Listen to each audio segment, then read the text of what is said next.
Hello everyone. I want to make a quick video showing how to install Windows 11 with a local user.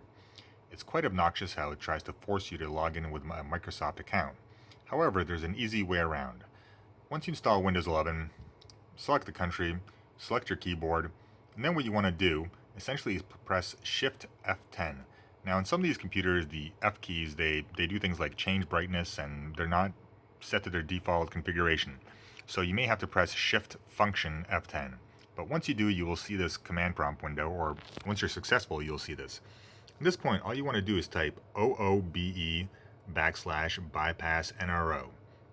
Now, once you press enter, the computer will restart and it will go back to the setup process, but you will have an option to create a local user account just like in Windows 7, 8, 10, but that option is normally missing in Windows 11, and this simply just enables it.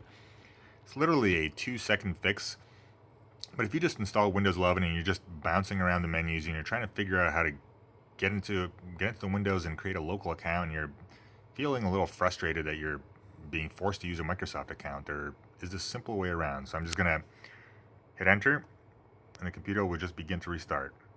Now, once the computer comes back up, simply just select your country, your keyboard, skip the next keyboard or add another one.